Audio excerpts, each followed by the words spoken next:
Thank you very much, Tyler. I'm going to ask TJ and Jason to come up here on the stage with me. For those of you that don't know me, my name is Grant Friedman. I'm a staff attorney here at the ACLU in Nebraska, and I had the privilege of being one of the attorneys that was on one of our most successful victories of the last decade, 10 years after we had our Waters v. Ricketts, King v. Evnen.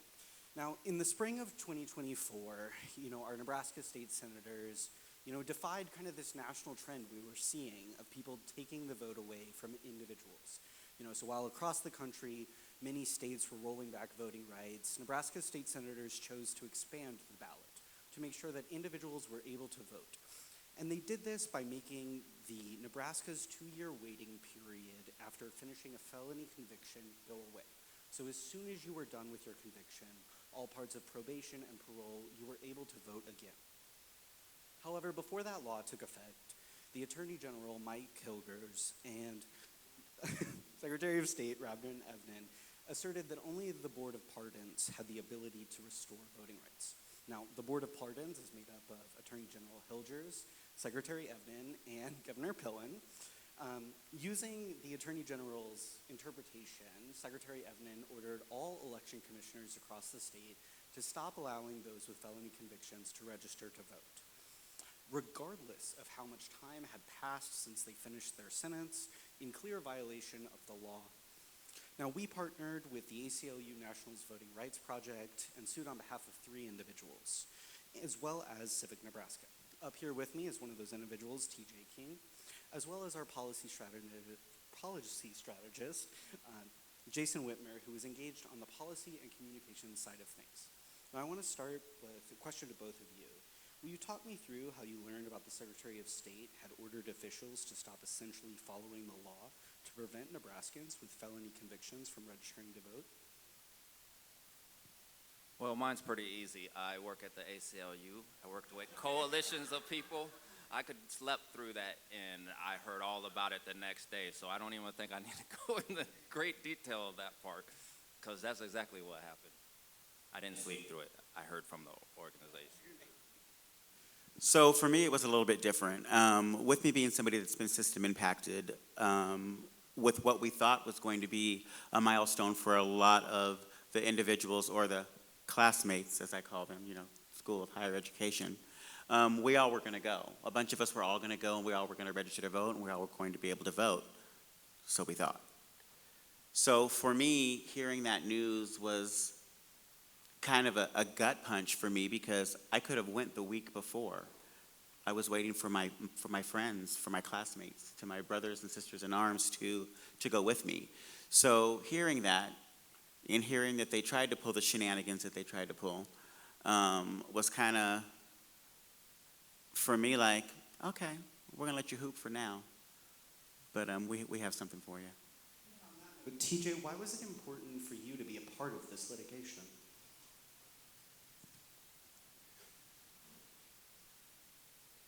So for me, I think it's a couple different things. Being somebody that's system impacted, and being somebody that was able to transition back into society, was fairly easy for me. I had a good support system.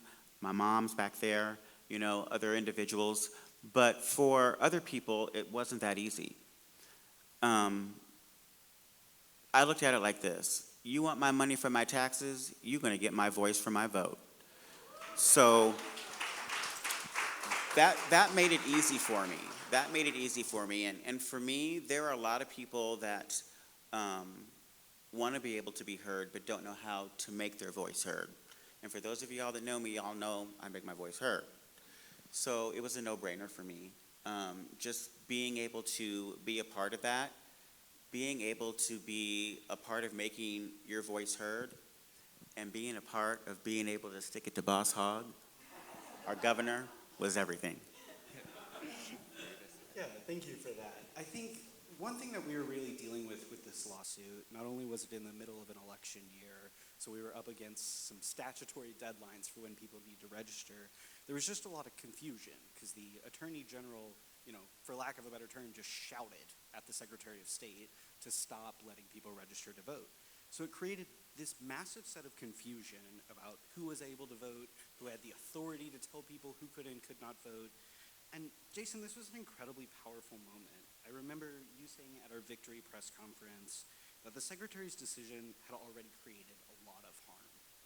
What are some things that we've done to try to engage impacted voters since that victory?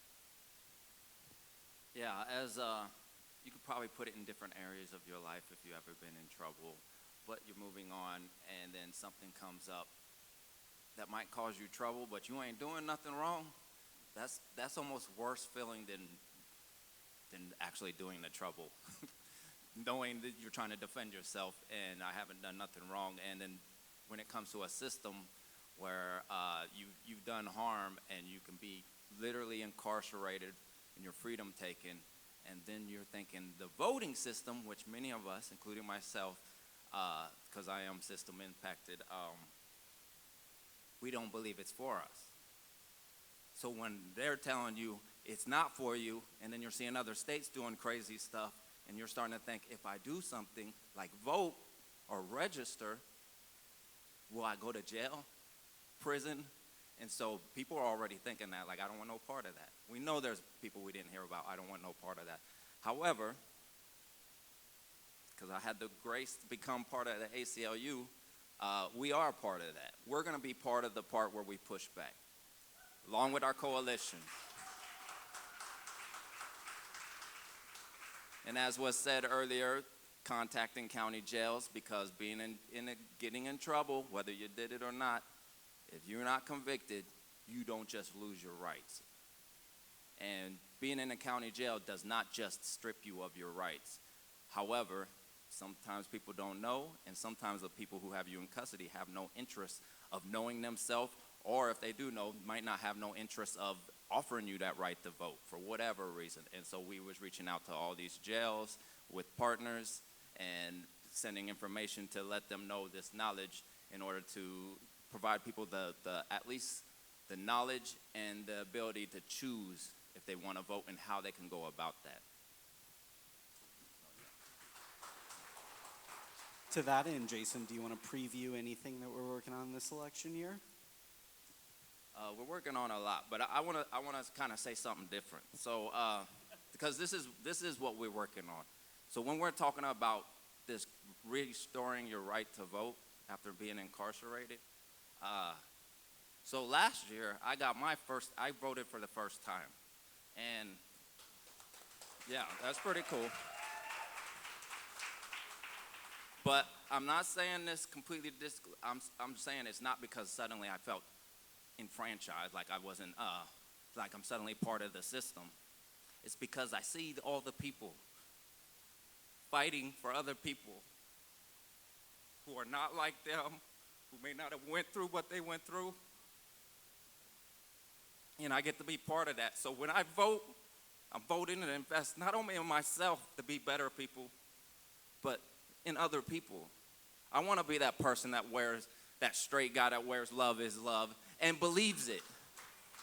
I want to be somebody that looks at other people and, yes. So that's what the voting and all this process means to me, is when you're on the side of right and you see what people are doing, even if you're having hesitance yourself, step forward and get in line, get with the team. And I'm with the team, and I'm proud to have like TJ sticking it to the boss, saying things I can't say. I don't know who the boss is, so I'm not gonna. I don't know who the boss is, but yeah. So for me, damn you, Jason. I'm supposed to be the emotional one. So for me, this is kind of a full circle moment for both of us, because we were at school together. We were there together. So being able to be a part of something that is so much bigger than us, but allowing us to make it a part of us and give it a voice for other people is so amazing. You touched on something and said something about, people not knowing what their power is and people not knowing exactly what they're able to do. And I think it's so important when they see people like us through everything that we've done or we've been through. Being able to uplift, being able to push forward, being able to vocalize for those that haven't been able to means so much to me. And I was at the gas station.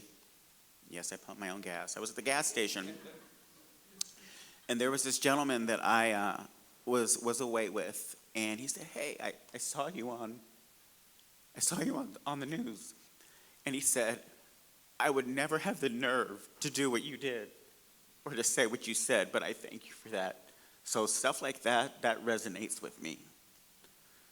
That resonates with me.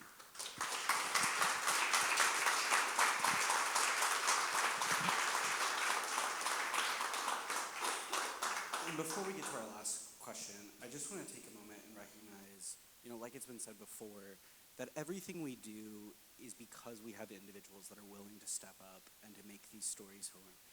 All of us at the ACLU have our personal experiences that we bring with us to work, but it's without our clients and without the community and individuals that are feeling these impacts every day that we're able to make these changes.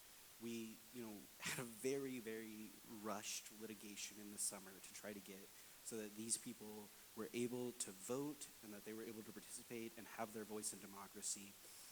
And it was stressful. Their names were all over the news for a whole summer. Everyone was saying everything from both sides of the aisle about a last-minute litigation before an election.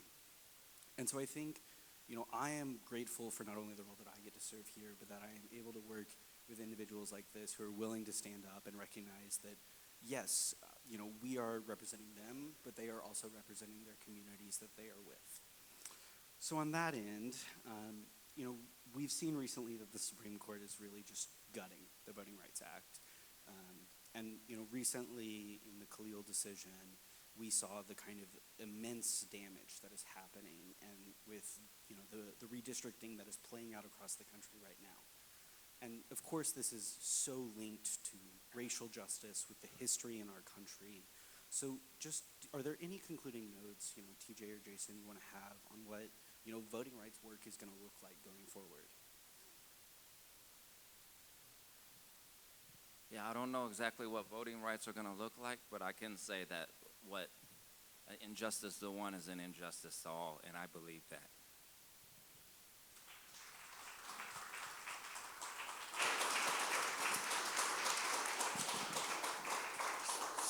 So for me, being a person of color, being a person of a marginalized community, being a person that is system impacted, fighting the good fight is nothing new. So we have to rally, y'all. We are in a battle right now. I don't care what y'all wear. I don't care, camouflage boots, whatever y'all wear, but y'all need to strap up because we are in a battle. The thing that I remember, though, is that it got flipped around before. Dr. King, Malcolm X, President Obama. It got flipped around before, you guys. We can do this again. Mom, I'm sorry, I'm going to say this. One monkey don't stop no show. That man in 1600 Pennsylvania Avenue is not stopping nothing. Nothing. So just remember to vote. Remember to make our voices heard. And remember that we do have a voice and we can make a difference. Thank you, TJ and Jason. So grateful. I'm going to hand it back to Adara, and I really appreciate everyone